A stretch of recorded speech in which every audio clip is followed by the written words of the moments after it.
everybody, welcome back to Paradise on Pennies.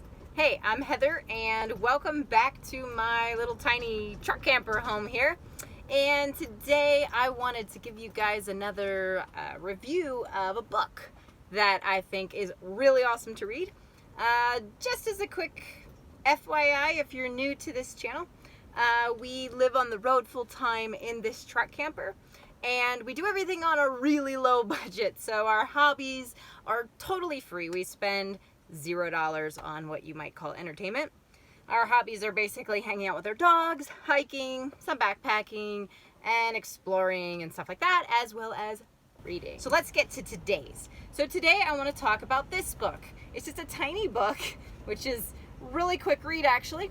And it's called U.S. Environmentalism Since 1945. Now, a lot of you probably think that sounds like a really boring title, and it kind of does, but I promise the book is not boring at all. It's really interesting, and the documents then makes the rest of the book something that is a collaboration of a lot of authors because they're just excerpts from different authors. One of my favorites is in here. There's an excerpt from Edward Abbey's Desert Solitaire. I'm a big Abbey fan. If you haven't read his stuff, I highly recommend it. Just know that it is it's an environmental perspective, and it is a very specific one that some people agree with and some people don't agree with. But he is also a very interesting writer, so his stuff is fairly entertaining. Then there's just sections with various writers. So there's there's an excerpt called The Population Bomb that has to do with the growing population. And then there's an excerpt from Aldo Leopold. If you know anything about ecology or environmentalism, you know that Aldo Leopold's a pretty big name in that. And this is Thinking Like a Mountain in here. I love reading Leopold's, lots of his work. We read the Sand County Almanac too. I haven't talked about that one yet. But his Thinking Like a Mountain is also pretty inspiring. When he talks about his interaction of being on one side, and that's the basically, sort of animal wilderness and wildlife control versus getting the perspective as he matured and over time and had experiences, understanding the complex ecological balance and how some of the things he did in the past were maybe he wouldn't agree with any longer. I like that because I think that we all can probably relate and understand to those types of events in our lives, and change is good. So it's really nice to see someone that made that big change. Rachel Carson is in here. Silent Spring. Also a classic. Again, if you delve into any environmental text, you're probably going to come across something by Rachel Carson. This is an excerpt from Silent Spring. The article was written in 1962, and it is about, among other things, the use of DDT and chemical pesticides and why they're a problem. Again, 1962, we're still battling that today. So pretty interesting read from the early 60s.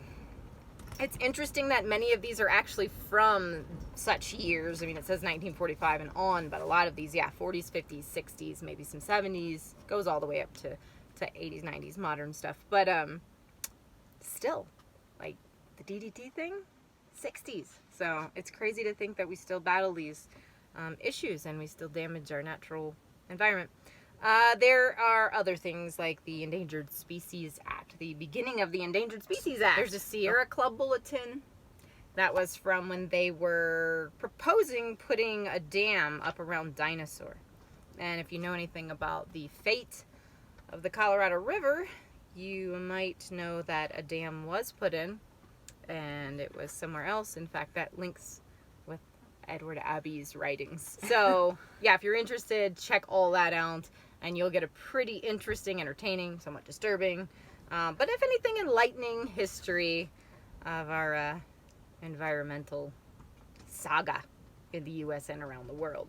So I'll stop at that. That should give you a pretty good overview. Again, it's a thin book, it's a fast read, and it should be available for quite cheap because it's not totally recent. It says 2007, so not that old, but starting to get a little old. That's a good thing if you want to find a cheap book. So I'll put a link below to where you can find it if you're looking for it right now. Otherwise, look around. You can probably find this for, I don't know, probably a couple bucks, I would think. But definitely highly recommended. Please check this out and combine it with your learning of history and everything else that's going on today. You're probably going to want to be on top of the environmental movements, because I think we're going to see a lot more interesting things coming up in the near future. So check that little quick read out. I hope that was enjoyable and helpful for adding new text to your library. We've got a nice little library here. This is where we keep our books. Yeah, we do leave weight and space for books and rocks in our nomad home, so believe it or not. But they're definitely worth it because it's a good free hobby. And feel free, if you've read it, to leave me some comments. Let me know if there's any that you think I should read. That would be helpful too, that I can add things to the library. Although I do usually just take change into a thrift store and get books that way, because we live on a really cheap budget. And so I just find really random books, but it's been interesting and I found a lot of good ones that way. So there's another recommendation for you guys if you do want to build your library. There are tons and tons and tons of books at thrift stores. So there's a way to do it that's super cheap. Plus, people are always giving away books too. Yeah, so that'll be all for now, and I will see you guys next time. Thanks for being here. Bye.